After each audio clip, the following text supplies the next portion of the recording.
예수님께서 십자가 지셨던 예수님의 마지막 일주일을 이렇게 묵상하고 그날에 어떤 일이 있었는지를 떠올려 보는데, 어, 주님께서 보내셨던 마지막 일주일에서 현재 수요일 오늘에 해당되는 날에 있었던 일은 한 여자가 귀한 향유옥합을 와서 깨었던 것, 우리가 어저께 살펴보았던 본문 말씀, 그래서 주님의 장례를 준비했던 것과 그리고 가룟 유다의 배신이 있었던 날이라고 합니다.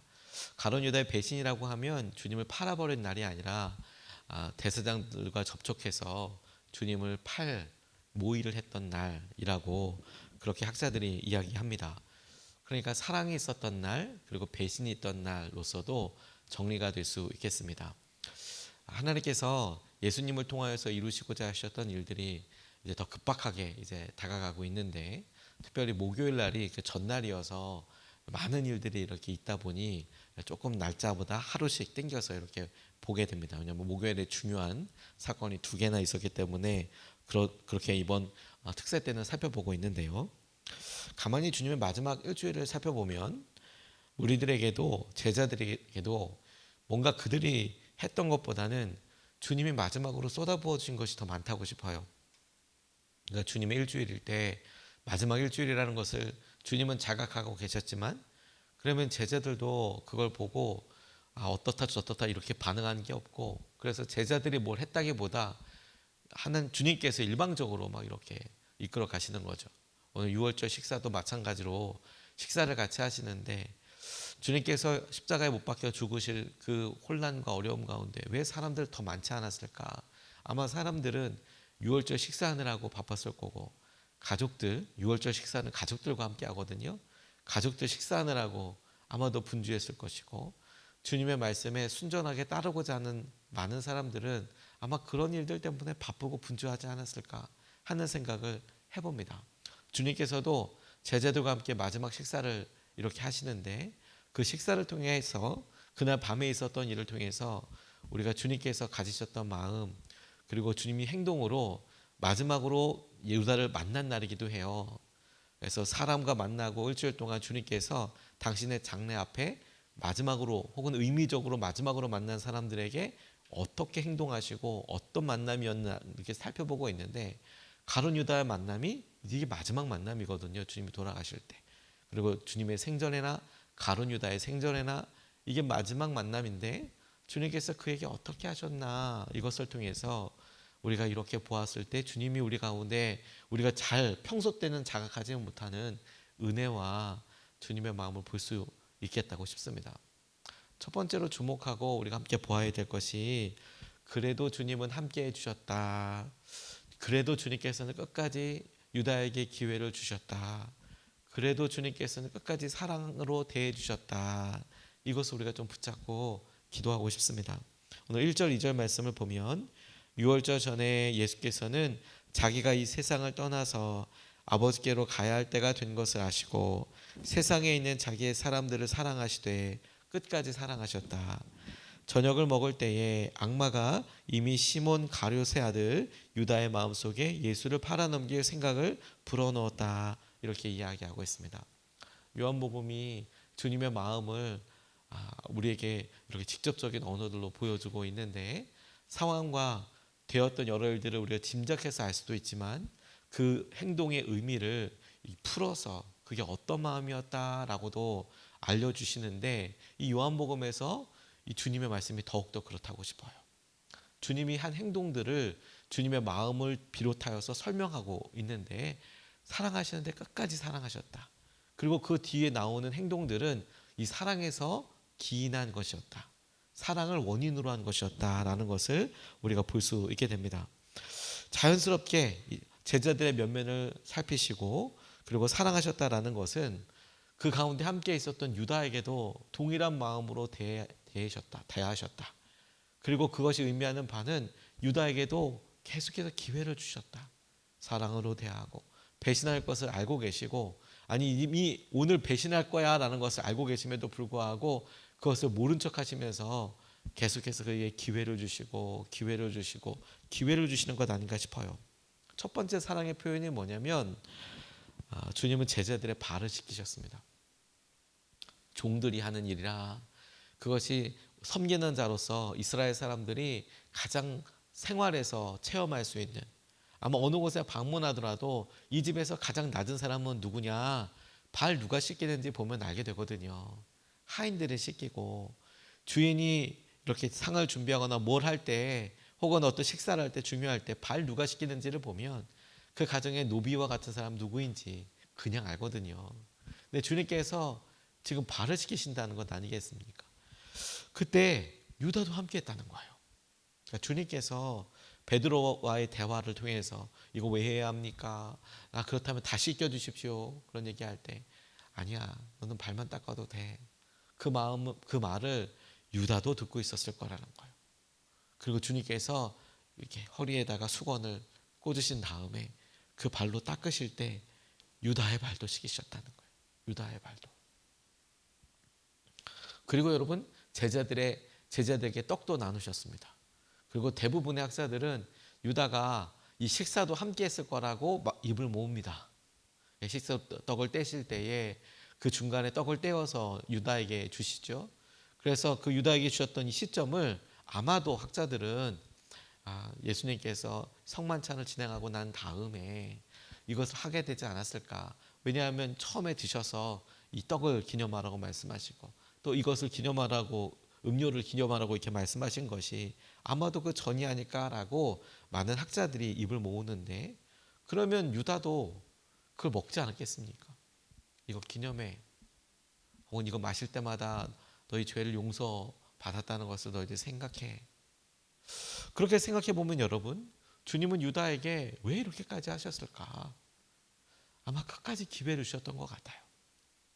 그리고 그의 생각에 그의 마음에 주님을 향한 관계만 조금 더 용기를 내서 내가 주님 앞에 조금만 미안하고 죄송하고 정말 죽을 죄임에도 불구하고 내가 잘못했다고 내가 돌이키겠다고 주님이 그렇게 잡혀가는 걸 보고 그가 받았던 돈 다시 대제사장에 가져가서 다시 물르려고 했던 거 그것만 봐도 그걸 조금만 더 빨리 예수님 앞에서만 했었어도 그의 마음이 조금 더 나을 수 있었을 텐데 혹은 그가 나중에 하게 될 안타까운 결과와 선택은 하지 않을 수 있는 그런 가능성도 주님께서 그가 입을 열어서 주님 제가 이렇습니다. 주님 제가 이렇게 했습니다. 라는 말을 했다면 주님이 어떤 말을 하셨을지는 모르잖아요. 어떻게 행동하셨을지 모르잖아요. 다만 우리가 그 단초를 안다면 끝까지 사랑하셨다는 그 주님께서 십자가를 지셔야 될 것을 알고 계시고 그럼에도 불구하고 그가 행하고 있었던 여러 일들에서 말하지 않고 넘어버렸던 그 기회를 가만히 보면 주님은 마지막까지 기회를 주셨던 것 같고 유다는 그 뜻을 잘 몰랐던 것 같아요. 다시 말해서 여러분 주님이 사랑으로 다가가시지만 유다는 철저히 혼자였습니다.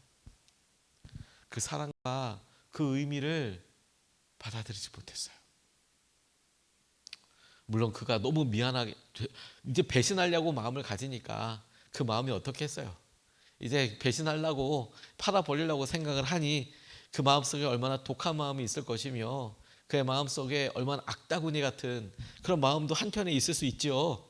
그런데 주님께서는 그를 보시고 발도 씻기시고 먹이기도 하시고 그랬다니까요. 그리고 여러분 우리가 구원받은 이유가 바로 주님의 이 마음 때문이라고 싶습니다.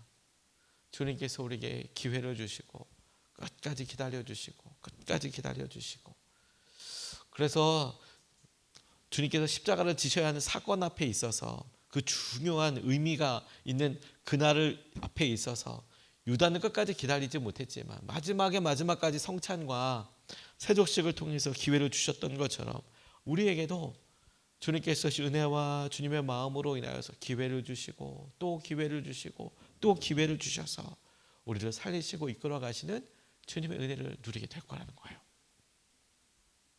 주님께서 여러분 우리를 씻기시고 먹이십니다. 주님께서 씻기시고 우리를 먹이세요. 주님이 보여주셨던 이 특징적인 행동을 보면 주님은 죄인들을 씻기시고 먹이세요. 씻기시고 먹이는 것 그거 사실 부모가 하는 일 아닙니까? 그 주님이 끝까지 그렇게 하셨다라는 거예요. 두 번째로 혼자 있지 않도록 주님께서 유다의 마음 앞에 이렇게 있을 때 유다의 한 행동을 다 알고 계심에도 유다가 자기 스스로 고립시키고 주님께 말하지 않고 뛰쳐나가죠. 제자들에게도 아마 다른 제자들에게도 말하지 않았을 거예요. 그래서 주님께서 유다에게 말을 건넬 때 유다 말고 주위에 있는 사람들은 뭐 때문에 저렇게 말씀하시지? 아마 가난한 사람들 도와주라고 그러나 보다. 미리 얘기가 있었나 보다. 언지가 있었나 보다. 이렇게 생각을 했다는 거 아니겠습니까? 그러니까 유다가 당연히 제자들에게도 아무 얘기 하지 않았죠. 그가 그렇게 행동하면서 나왔던 것을 가만히 보면 그의 생각과 마음이 이렇게 변한 것을 보게 됩니다. 오늘 2절 말씀과 29절 30절 말씀을 보면 이렇게 나와 있습니다. 저녁을 먹을 때에 악마가 이미 시몬 갸롯의 아들 유다의 마음속에 예수를 팔아넘길 생각을 불어넣었다. 29절 어떤 이들은 유다가 돈자루를 맡고 있으므로 예수께서 그에게 명절에 그 일행이 쓸 물건을 사라고 하셨거나 또는 가난한 사람들에게 무엇을 주라고 말씀하신 것으로 생각하였다. 유다는 그 빵 조각을 받고 나서 곧 나갔다. 때는 밤이었다 라고 이야기하고 있습니다. 제자들이 왜 이런 얘기가 오고 간지 몰랐어요. 근데 그 우리가 읽지 않았던 본문 오늘 길어서 다 읽지는 않았지만 주님께서 나를 팔 자가 있다. 누구요? 접니까? 이렇게 제자들이 이야기하는데 빵 조각을 적셔서 주는 사람이다. 그리고 유다에게 줬어요. 다른 사람들은 그런 여러 맥락들을 보고 있으면서도 아 뭔가 하실 일 부탁한 일이 있구나 이렇게 생각했다는 건 아니겠습니까? 하지만 정작 유다는 알아차렸어요. 주님이 알고 계시는구나. 그 말을 보고 주님이 알고 계시는구나. 그리고 이 본문 말씀은 설명하기에 그의 마음속에 이미 그런 일이 있었다. 내가 이거 팔 거야 라는 마음이 있어서 아마도 끝까지 갈등하고 있었을 수도 있겠어요. 해야 되나 말아야 되나. 근데 어쨌든 그걸 주시고 주님도 아시는구나. 그리고 떠나버렸어요. 주님도 아시는구나. 그 회개하는 게 아니라 돌아오는 게 아니라 주님도 아시네. 떠나갔어요. 그의 마음을 그의 삶을 변화시켰던 것은 기회가 그가 그런 기회를 다 놓쳐버렸던 것이죠. 그가 참여하지 못했던 것은 오늘 이 저녁에 이 목요일날 저녁에 그가 참여하지 못했던 것은 우리가 내일 살펴보겠지만 세족식도 성찬식도 아니었어요. 그가 참여하지 못했던 것은 뭐냐면 기도하는 거였어요. 다시 여러분 그가 참여하지 못했던 것은 세족식도 아니고 성찬식도 아니었어요. 그가 참여하지 못했던 것은 기도하는 거였어요. 저는 이게 이번 주 묵상하면서 큰 무게로 다가오더라고요. 어떤 일에 의미 있는 모임에 참석을 하고 세족식을 거하고 눈물을 흘리고 주님께서 섬김의 종이라고 생각하고 성찬에 참여하고 그 성찬에 참여해서 같이 먹기도 하고 다른 사람도 아닌 주님께서 해주신 거 아니에요? 주님이 그 손끝으로 닦여주시고 주님께서 그걸 먹여주시고 하는 그 일을 이렇게 보는데 먹었는데 그게 유다의 마음을 변하게 하지 않았어요. 그때도 함께 했어요. 하지만 기도하는 것만큼은 그가 참여하지 않았습니다. 못했습니다. 혼자가 된다는 것과 기도하는 것은 서로 각각의 영적 상태를 살피는 중요한 척도가 됩니다. 물론 기도가 혼자서 기도해야 될 때가 분명히 있죠. 그래서 간절히 혼자 기도하고 그 기도하는 것으로 인하여서 서로가 도전받고 그리고 주님 앞에 깊은 은혜를 회복할 때가 분명히 있습니다. 그런데 여러분 우리가 함께 기도할 때도 있거든요. 근데 함께 기도하는 것, 함께 기도할 때 그 기도하는 것과 그리고 주님 앞에 우리의 영적인 상태가 이렇게 같이 서로 보여준다는 게 뭐냐면 어느 날 기도하는 게 싫고 어느 날 함께 기도하는 게 부담되고 힘들고 어려울 때에 우리의 영적인 상태가 서로 이렇게 보여주고 서로가 설명해주는 이해하게 되는 상황을 점검하게 되는 그런 일이라니까요. 어려울 때는 여러분 혼자 있는 게 아니에요. 함께 기도하는 거예요. 주님께서 그래도 함께 하셨다라고 이야기하시고 주님께서 우리에게 일주일 동안을 설명해 주시면서 너 혼자 있으면 안 돼 라고 이야기할 때 그 혼자란 우리가 기도하는 자리, 우리가 주님과 함께하는 자리, 그때 주님을 외면하고 함께 기도할 수 있는 자리를 외면하는 것이 오히려 우리에게는 마지막 기회를 놓치게 되는 안타까운 거구나. 기도가 기회를 붙들게 하고 은혜를 회복시킨다라는 거예요. 은혜를. 어느 목사님께서 설교 가운데 주님을 향한 헌신과 그런 주님의 복음을 이렇게 설명하시는 그런 목사님이 계셨답니다. 근데 그 설교를 듣고 그리고 그의 삶에 찾아온 하나님의 은혜의 때를 붙잡은 어느 성공한 사업가가 그래 내가 뭔가 좀 의미 있는 일을 해보고 싶다 싶어서 그 교회 담임 목사님을 찾아갔대요. 그리고 좀 뭔가 도울 일이 있으면 제가 좀 해보고 싶습니다. 이렇게 말씀을 드렸대요. 그 목사님 얼마나 좋으셨을까 이런 생각도 들어요. 제가 도울 일이 있으면 목사님 제가 좀 돕고 싶습니다. 섬기고 싶습니다. 이분이 사회적으로도 큰 성공과 부를 이루었기 때문에 그렇게 말할 때까지 고민도 많이 했지만 자기가 한 말에 책임도 질 수 있는 분이었고 그런 여력도 되는 분이어서 목사님께서 말씀하시면 각오도 한 거예요. 내가 어느 정도 내가 이 정도로 하기도 하고 또 시간도 좀 쓰고 그런 생각을 하고 고민하고 기도하다가 그래 은혜가 받은 은혜가 있으니 내가 좀 나누지 않으면 큰일 나겠다. 그래서 여러분 그 목사님 찾아가서 얘기했더니 목사님께서 그러시냐고. 그래서 그분에게 부탁한 일이 뭐였냐면 당시에 그 이 미국 교회인데 미국 교회가 노숙자들을 위해서 식사를 준비하는 느낌으로 햄버거를 이렇게 준비했다는 거예요. 햄버거 빵을 사서 직접 햄버거를 해서 그 나눠주는 일을 이렇게 하는데 그런데 그 햄버거 포장할 사람이 없다고. 햄버거를 포장하고 나눠주는 일에 좀 와서 노숙자 섬김 사역을 좀 해달라는 거죠. 노숙인들이 이렇게 있는데 그들 좀 포장해서 나눠주는 일을 좀 해주세요. 이렇게 부탁을 도와달라고 하더랍니다. 이 분은 제가 목사님 제대로 좀 도와보려고 하는데 차라리 뭐 이 햄버거를 한 10,000개 정도 사주세요. 혹은 뭐 매번마다 그렇게 해주세요. 뭐 이런 부탁이면 차라리 이분이 자기가 할 수 있는 역량이 있으니까 뭐 이렇게 할 거라고 생각을 했나 봐요, 이분은. 근데 와서 포장을 해달라고 하고 나누는 일을 해달라고 하니까 함께 해달라고 하니까 그게 참 다시 한번 물어봤대요. 그것만 해드리면 되냐고. 그것만 필요하신 거냐고. 근데 목사님이 그렇게 부탁을 하시니까 이분이 집사님이 알겠다고 말을 한 게 있으니까 그러면 못하겠다고 이야기는 안 하고 알겠다고. 그래서 그날 그 다음 약속 있는 날 이렇게 갔답니다. 그러니까 처음에는 내가 어느 정도 리더십도 좀 바라고 그리고 내가 이런 리더십을 발휘할 수 있는 자리나 섬김을 사실 원했던 건데 근데 여기 와서 있으니 다 똑같이 이제 햄버거 싸고 나눠주는 거잖아요. 그걸 했는데 한 번 하고 한 번 더 나가보지 뭐 한 번 더 하고 또 한 번 해보고 해보다 보니 어느 순간에 자기 자녀들도 가족들도 다 그곳에 데리고 나가더라는 거예요. 그거 나눠보자. 그리고 나서 자기 직원들도 여기 나가보자. 한번 해보자. 여러분 우리 한번 같이 한번 해봐. 이거 의미 있는 일인데 우리 한번 같이 해봐요. 자기 직원들도 다 데리고 나가서 물론 뭐 강제적으로 데리고 나갈 수는 없지만 사람들 권면해서 데리고 나가서 이게 이렇게 하는 거고 이런 걸 다 설명하고 같이 햄버거 싸는 거랑 노숙인들에게 나눠주는 일을 계속 이렇게 하다가 근데 어느 정도 그 규모가 커지다 보니까 이거 이렇게 할 게 아니라 조금 더 어떤 것들을 갖추어서 재단이라도 좀 이렇게 갖추면 그러면 어떤 헌금도 모아서 직접 노숙인들을 도울 수 있는 여러 구체적인 다른 일들도 쓸 수 있을 테니 우리 재단을 한번 좀 만들어 봐서 이렇게 한번 해보면 어떨까요?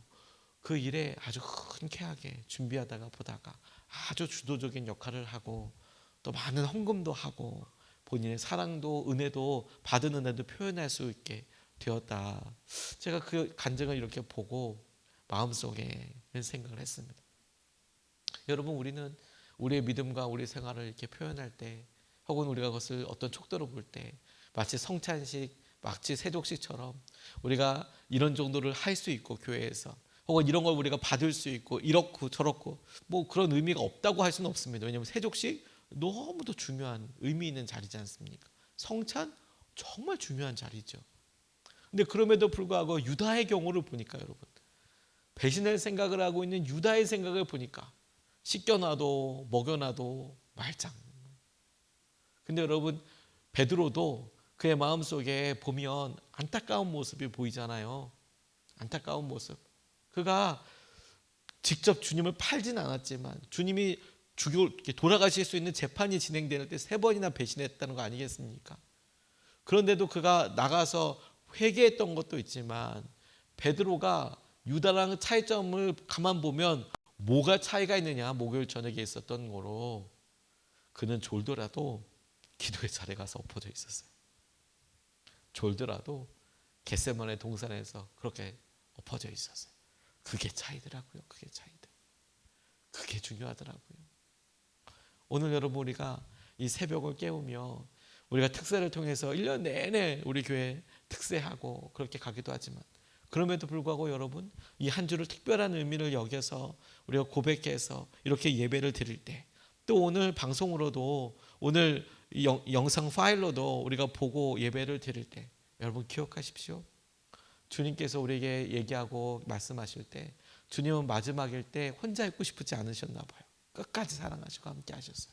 우리도 주님의 마음을 갈망하고 사랑하면서 주님과 함께하고 주위에 있는 사람들과 함께하고 그걸 통해서 주님께서 가시는 길을 우리에게도 그대로 공감하고 함께 나아가는 은혜를 회복하는 저와 여러분 되시기를 주님의 이름으로 축복합니다.